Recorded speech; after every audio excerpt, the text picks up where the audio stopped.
사순절을 우리가 지내고 있는데 여러분 경건생활 잘 감당하고 있습니까? 우리가 토요일 날 가정 예배 드리는 날로 정했는데 잘하고 계신지 모르겠습니다.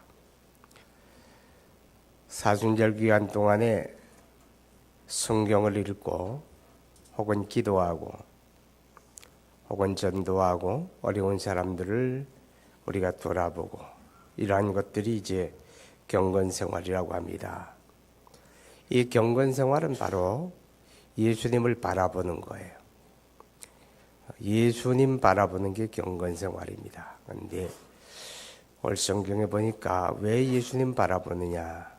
예수님이 믿음의 주님이시기 때문입니다. 믿음의 주요 또 온전하게 하시는 이 예수를 바라보라.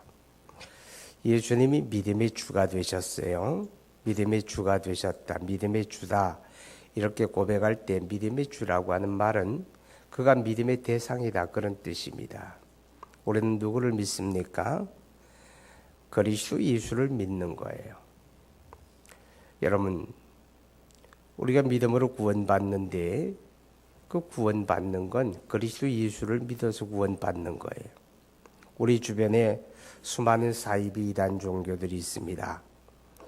사이비 이단 종교들은 믿음의 대상이 달라요. 겉으로 보기에는 그들도 예수 믿는 것 같지만 믿음의 대상이 예수님이 아니고 사람이에요. 그들의 교주가 믿음의 대상이 됩니다. 우리가 신천지라고 하는 이단도 보게 되면 그들의 교주가 이만이라고 하는 사람인데 그 사람을 가리켜 보혜사다. 그 사람이 심판자다. 그 사람이 무슨 생명록에 기록하는 자다. 그런 고백들이 전부 뭔가 하면 그를 믿는다는 뜻입니다. 자, 여러분, 우리는 오직 그리스도 예수를 구원의 주님으로 믿습니다. 그래서 성경이 말씀하기를 주 예수를 믿으라 그리하면 너와 내 집이 구원을 받으리라. 아멘. 천하 인간의 구원을 얻을 만한 다른 이름을 우리에게 주신 일이 없습니다. 오직 예수 그리스도 그를 믿음으로 우리가 영생을 얻습니다. 그래서 그리스도 예수님을 믿음의 주라고 말할 때 그가 바로 우리 믿음의 대상이다. 그런 뜻입니다. 세상에 수많은 종교가 있는데 그 종교를 창시한 사람들이 어느 누구도 나를 믿으라 그렇게 말한 사람이 하나도 없어요. 오직 예수님만이 나를 믿으라고 합니다. 요한복음 14장 1절에 너희는 마음에 근심하지 말라 하나님을 믿고 또한 나를 믿으라 그렇게 말합니다. 하나님이 내 안에 있고 내가 그 안에 있음을 믿으라. 그리하지 못하겠거든 내가 행하는 일을 인하여 나를 믿으라. 그렇게 말씀을 해요. 예수님이 그렇게. 또 요한복음 11장 보면 나는 부활이요 생명이니 무릇 나를 믿는 자는 죽어도 살겠고 살아서 믿는 자는 영원히 죽지 아니하리라. 바로 예수님이 말씀해요. 나를 믿으라. 우리 믿음의 대상이 누구냐? 바로 그리스도 예수님이다. 그래서 요한복음 6장에 보게 되면 예수님은 심지어 아버지의 보내신 자를 믿는 것이 하나님의 일이다. 하나님의 일이 뭐예요? 예수 믿는 게 하나님의 일이다. 그렇게 말해요. 그리스도 예수를 믿음으로 구원받는데 반대로 말하면 예수 믿지 않는 게 죄다. 그렇게 또 성경이 말합니다. 그래서 예수님이 믿음의 주님이라고 하는 말은 그가 우리 믿음의 대상이다. 그런 의미가 되어집니다. 그리고 예수님을 가리켜 믿음의 주라고 말할 때 그는 믿음의 내용입니다. 우리가 믿는 믿음의 내용이 예수님이다. 그런 뜻이에요.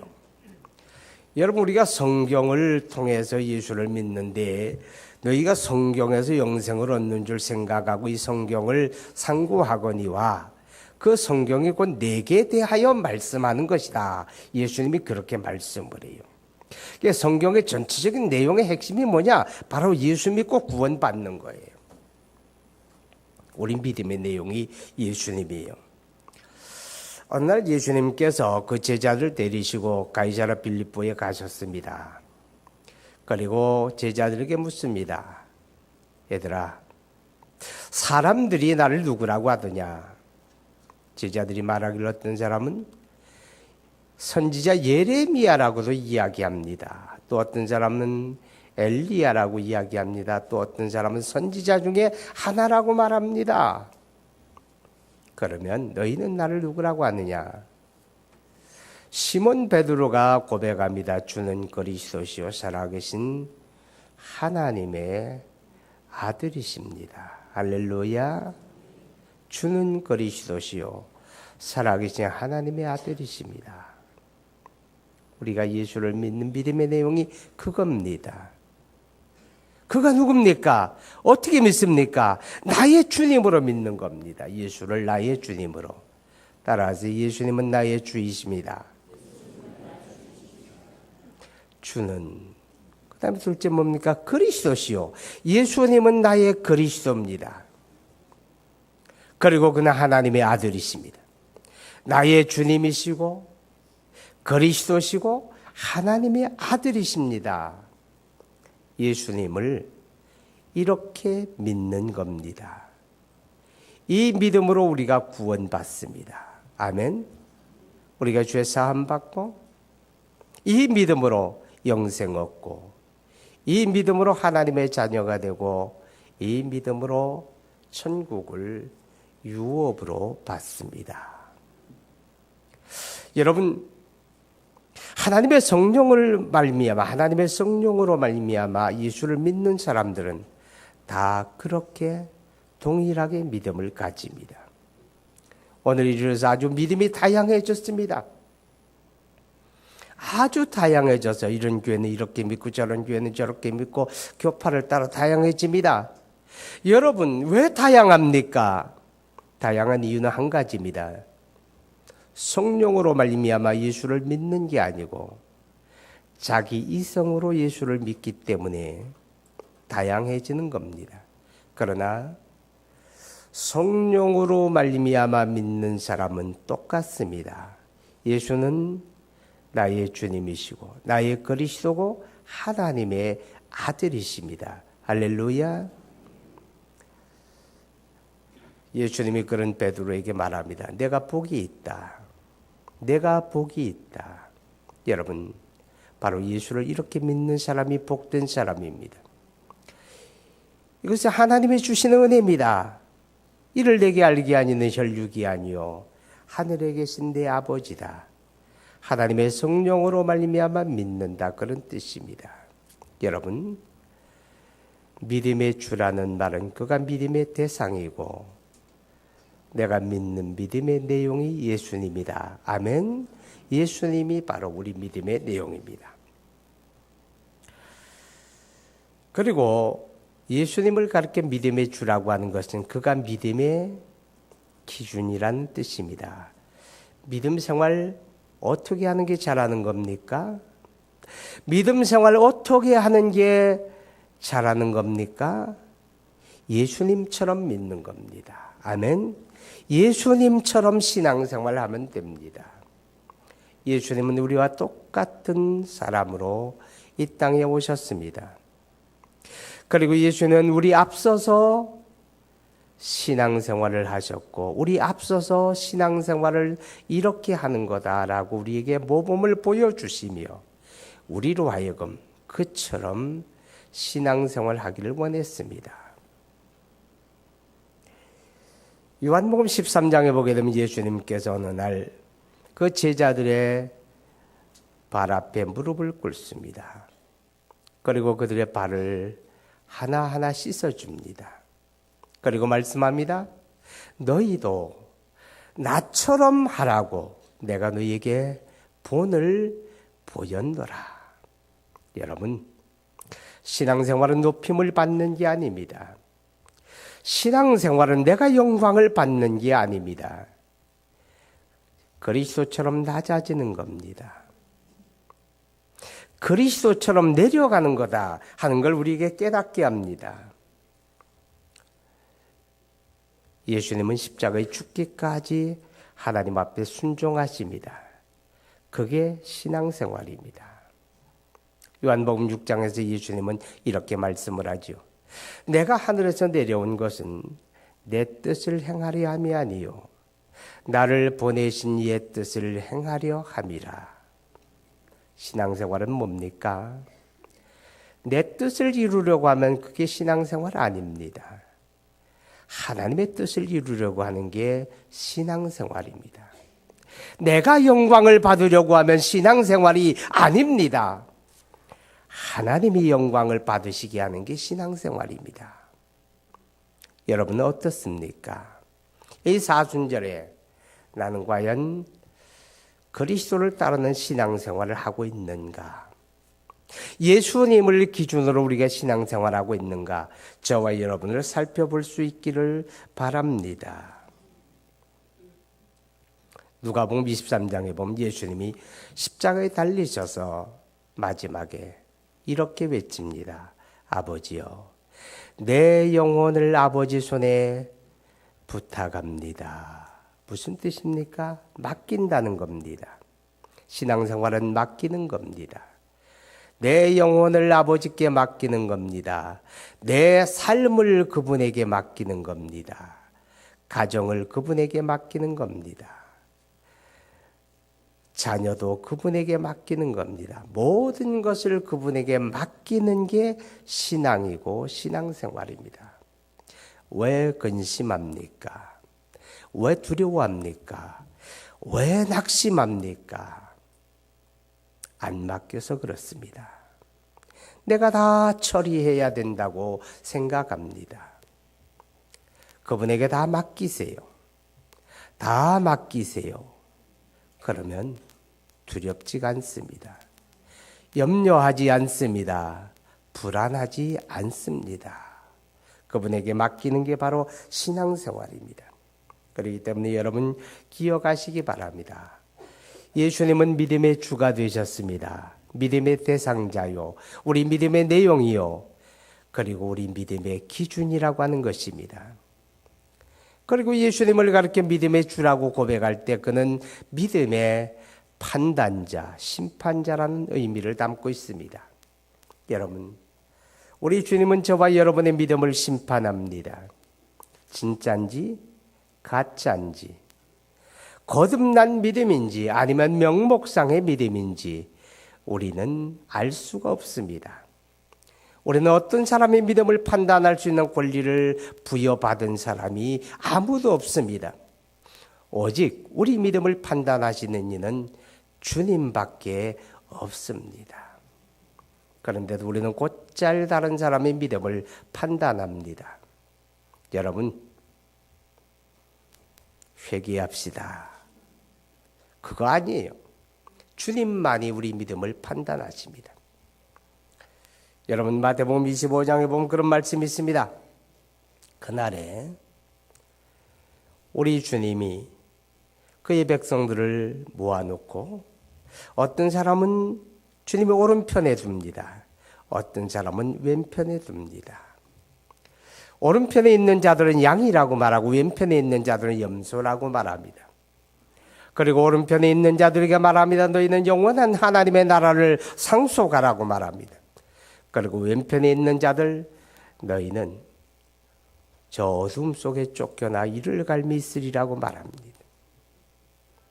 다 믿는 것 같은데, 다 진짜인 것 같은데, 우리 주님은 진짜와 가짜를 그날에 반드시 분별하십니다. 예수님 당시 유대 바리새인들은 아주 훌륭한 믿음의 사람들이었습니다. 믿음으로 살겠다고 노력하는 사람들이었습니다. 많은 사람들이 그들을 존중했습니다. 그리고 그들 자신도 우리는 믿음 생활 잘한다고 생각했습니다. 그런데 오직 한 분만은 그들을 인정하지 않습니다. 예수님이었습니다. 그가 믿음의 주님인데 그가 보실 때 그들은 가짜였습니다. 그래서 주님은 말합니다. 너희는 화가 있을 것이다. 너희는 화가 있을 것이다. 너희가 겉은 번지르르 한데 너희 속은 썩어 문드러졌구나. 악취를 풍기는구나. 화가 있으라 그렇게 말합니다. 여러분, 왜 바리새인들 뿐일까요? 아닙니다. 저와 여러분도 우리 주님 앞에 서는 날 분명히 주님은 참과 거짓을 그렇게 판단하신다고 하는 사실을 기억할 수 있어야 합니다. 우리 신앙생활 그러기 때문에 누구 앞에 해야 합니까? 누구를 상대로 해야 합니까? 보여지는 사람입니까? 아닙니다. 나를 위해 죽으시고 부활하신 그리스도 예수님을 상대로 신앙생활을 해야 합니다. 그런 사람들은 우리 주님 앞에 서는 날 다 참된 믿음으로 분별될 겁니다. 그런데 누구라도 신앙생활을 주님을 상대로 하지 아니하고 사람을 상대로, 사람들이 나를 어떻게 알아줄까? 어떻게 하면 내가 사람들에게도 인정을 받을까? 만에 하나라도 우리 가운데 누가 그런 생각으로 신앙생활을 하고 있다면 그날에 기억하십시오. 가짜가 될 겁니다. 우리 주님이 우리 믿음을 판단한다는 말은 상과 관계가 있습니다. 상을 줍니다. 그래서 달란트에 비유해서 주님은 이렇게 말합니다. 어떤 사람은 2달란트를, 어떤 사람은 5달란트를 맡겼는데 그들은 장사해서 갑절을 남겼다. 착하고 충성된 종이다. 너희가 더 많은 것으로 내게 맡긴다고 말합니다. 1달란트 받은 사람이 오랜 후에 그 주인 앞에 섭니다. 주인이여 보십시오. 바로 이것이 당신의 것입니다. 당신이 그날에 내게 맡긴 바로 그것입니다. 게으르고 간중아, 저 바깥 어두운 곳에 쫓겨나 슬피 울며 이를 갈미 있으리라. 우리 주님이 믿음을 판단합니다. 그리고 상을 주십니다. 진짜에게는 믿음의 주요라고 하는 말은 그가 내가 믿는 믿음의 대상이며, 그가 내가 믿는 믿음의 내용이며, 그가 내가 믿는 믿음의 기준이며, 예수님만이 내 믿음의 판단자라고 하는 의미를 담고 있습니다. 그리고 그를 가르쳐 믿음의 주여 또 온전하게 하시는 분이라고 말합니다. 우리 믿음을 온전하게 하십니다. 여러분 기억하십시오. 우리 믿음의 시작은요, 우리 주님으로 말미암아 주어지는 은혜입니다. 누구든지 믿으면 구원받습니다. 누구든지 예수 믿으면 구원받습니다. 그런데 믿음은 모든 사람의 것이 아니라고 성경은 말합니다.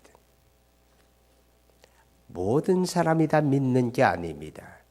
그런데 여기 계신 저와 여러분이 그리스도 예수를 믿었습니다. 나의 주님이요, 나의 그리스도요, 하나님의 아들이라고 믿었습니다. 어떻게 그게 가능합니까? 나를 위해 십자가에 죽으시고 부활하신 그리스도 예수, 그분이 갈릴리 해변에서 그의 제자들 한 사람 한 사람을 콕 찍어서 부르는 것처럼 저와 여러분을 그렇게 불러주셨기 때문입니다. 아멘. 그러므로 성경은 이렇게 말합니다. 너희가 믿음으로 구원을 얻었는데 이것이 너희에게서 난 것이 아니요 하나님의 선물이라. 할렐루야. 우리 주님이 성령으로, 그의 보내신 보혜사 성령으로 말미암아 우리 눈을 열어주시고, 우리 귀를 열어주시고, 우리 마음을 열어주시고, 그리스도 예수를 알게 하시고 깨닫게 하시고 믿게 하셨습니다. 할렐루야. 그렇기 때문에 그리스도 예수를 믿고 구원받은 하나님의 사람들은 자랑할 게 그리스도 예수밖에 없습니다. 자, 그분이 우리 믿음을 온전하게 하십니다. 온전하게 한다는 말은 자란다, 성장한다는 의미를 담고 있습니다. 성장해야 온전합니다. 어린아이들은 일꾼이 아닙니다. 왜요? 온전하지 못해요. 말하는 표현력이 온전하지 못합니다. 분별력이 온전하지 못합니다. 그래서 잘 속아 넘어가요. 잘 속아 넘어가요. 그래서 장난질을 치는데 울어요. 제가 집에 들어가게 되면 우리 둘째 유민이가 문소리만 나면 쪼르륵 숨어요. 얼른가 숨어요. 그리고 할아버지가 자기를 찾아주기를 기다립니다. 내가 못 본 척 합니다. 유민이 어디 갔니? 유민이 어디 갔나 보구나. 딴청을 부립니다. 안 찾으면 지가 지발로 기어 나와요. 얘 누구야? 얘 이준이구나. 알면서 제가 딴청을 합니다. 이준이구나. 얘 이준이야. 아니야. 유민이 할아버지 유민이야. 아니야, 얘 이준이야. 그러면 결국 울어요. 그게 아이들입니다. 보는 거, 듣는 거, 분별하는 거, 마음의 생각 전부 다 온전하지 못합니다. 그런데 그 아이가 커서 청년이 됩니다. 그러면 온전합니다. 그러면 일꾼이 됩니다. 믿음의 주 예수 그리스도가 우리를 온전하게 한다는 말은 우리를 자라게 하신다는 뜻입니다. 그분이 우리에게 주신 그 믿음은 무엇일까요? 작은 씨앗입니다. 작은 씨앗을 성령으로 우리의 심령에 심어주신 것입니다. 믿음이 씨앗으로 있을 때는 자기 확인이 안 됩니다. 밭에다 씨앗을 심어놓고 찾아보세요. 찾기 어렵습니다. 믿음이 씨앗으로 내 마음속에 있을 때는 자기 확인이 안 됩니다. 내가 믿는 건지 안 믿는 건지, 내가 구원받은 건지 안 받은 건지 자기 확인이 안 됩니다. 그런데 싹이 납니다. 자라기 시작합니다. 그러면 확인이 됩니다. 내가 예수 믿는구나. 내가 구원받았다. 나는 하나님의 자녀다. 할렐루야. 그것이 바로 온전함이라고 하는 것입니다. 그래서 예수님이 말씀합니다. 마태복음 13장에 겨자씨 하나를 자기 밭에 심어 놓으면 보여지지 아니하는 작은 입자지만 얼마 지나면 싹이 나고 점점 자라서 나무가 되고 그 가지의 새들이 깃들이느니라. 이게 온전함입니다. 여러분 기억하시기 바랍니다. 그런데 우리 믿음의 성장도 주님의 은혜입니다. 아멘. 고린도전서 3장에 말씀하죠. 바울이 나는 심었고 아볼로는 물을 주었는데 자라나게 하시는 이는 하나님이시다. 아멘. 우리 믿음이 자라는 것도 하나님의 은혜입니다. 그러니 믿음이 이만큼 자랐습니까? 자랑할 게 있습니까? 예수님 자랑밖에 없습니다. 할렐루야. 믿음이 자라면 자랄수록 자랑은 예수밖에 없습니다. 그런데 나는 아무것도 하지 않는데 저절로 주님이 우리 믿음을 무럭무럭 자라게 하시는 분은 아니라는 겁니다. 하나님의 은혜 가운데 예수 믿은 저와 여러분이 스스로 노력해야 할 게 있습니다. 그게 뭘까요? 예수 안에 거하는 것입니다. 나는 포도나무여 너희는 가지니 너희가 내 안에 거하고 내가 너희 안에 거하면 너희가 많은 열매를 맺느니라. 너희가 나를 떠나서는 아무것도 할 수가 없다. 우리가 예수 안에 거할 때 우리 주님이 우리 믿음을 자라게 하십니다. 할렐루야. 예수 안에 거해야 합니다. 어떻습니까? 예수 안에 거하고 있습니까? 보는 것, 듣는 것, 말하는 것, 마음의 생각, 내 생활, 예수 안에 있습니까? 예수 안에서 보고, 예수 안에서 듣고, 예수 안에 생각하고, 예수 안에서 말합니까? 그 안에 있을 때 우리는 잘 자랍니다. 그런데 예배당에 왔을 때는 예수 안에 있는 것 같은데 예배당을 벗어나게 되면 보고 듣고 말하는 게 예수님과 상관이 없다면, 내 생각이 예수님과 전혀 상관이 없다면 우리는 예수 밖에 거하는 겁니다. 예배당에 와서는 예수 안에 있고 예배당 벗어나면 예수 밖에 있다면 세월이 10수년이 흘러도 믿음은 한 발짝도 자라지 않습니다. 싹이 나다가 그대로 말라 죽을지도 모릅니다. 예수 안에 거해야 우리 주님이 우리 믿음을 잘 자라게 하시고 풍성하게 하십니다. 할렐루야. 바로 온전하게 함이라고 하는 건 그렇게 성장하는 걸 말합니다. 그리고 주님이 우리를 온전하게 한다고 하는 말은 열매 맺는다는 말과 관계가 있습니다. 나무는 열매를 보아서 알게 됩니다. 예수님이 마태복음 12장에 말씀합니다. 열매로 그들을 알리라. 좋은 나무가 좋은 열매를 맺습니다. 가시나무에 엉겅퀴나무에 사과가 달릴 수가 없습니다. 나무가 나쁘면 열매가 나쁩니다. 열매를 보면 그 나무를 알 수가 있습니다. 그렇습니다.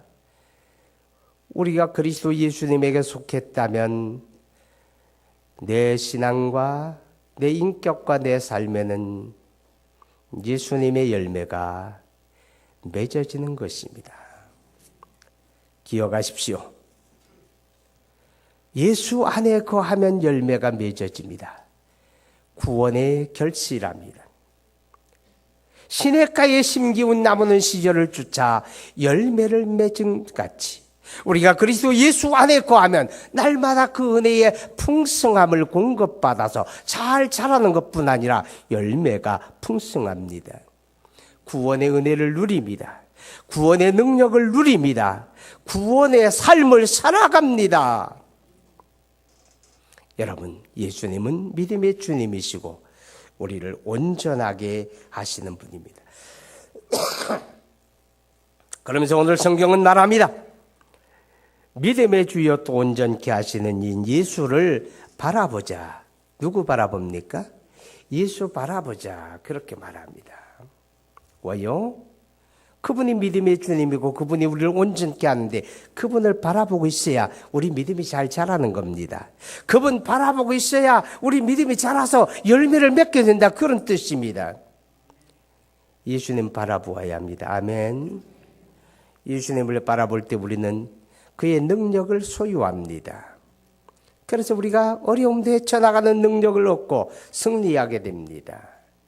여러분 오늘 성경에 보십시오. 3절에 보게 되면 너희가 피곤하여 낙심하지 않기 위하여 피곤하여 낙심하지 않기 위하여 우리가 이 땅에 살아가는 삶의 현장을 그렇게 표현하는 것입니다.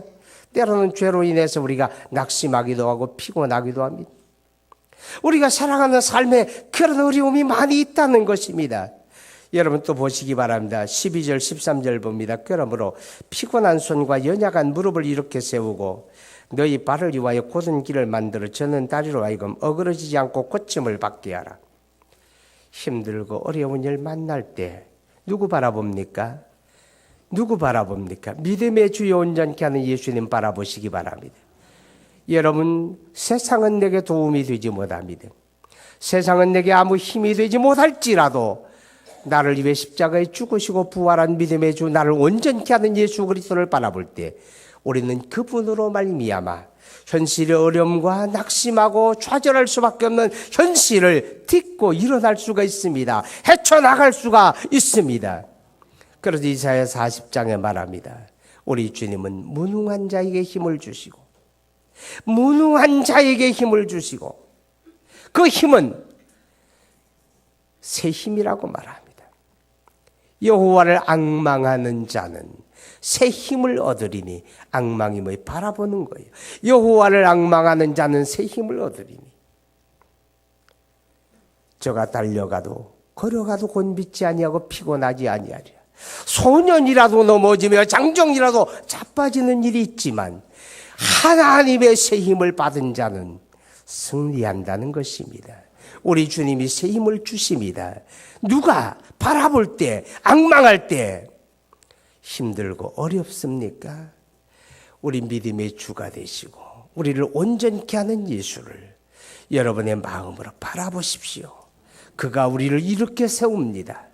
좌절한 우리의 손을 모으게 하십니다. 우리의 무릎을 다시 꿇게 하십니다. 다시 일으켜 주십니다. 걸어가게 하십니다. 할렐루야. 오늘을 시작해 또 한 주간에 여러분 믿음의 주여 온전케 하는 예수를 바라보고 승리하시기를 축복합니다. 우리 함께 기도합니다. 왜 주님 바라봅니까? 그가 믿음의 주님. 내 믿음의 대상이요, 내 믿음의 내용이요, 내 믿음의 기준이요, 내 믿음의 판단자 예수를 바라보아야 합니다. 그가 나를 온전케 하시며 그가 새 힘을 주십니다. 주여 바라보기 원합니다. 우리 함께 기도합니다. 전능하신 아버지 하나님,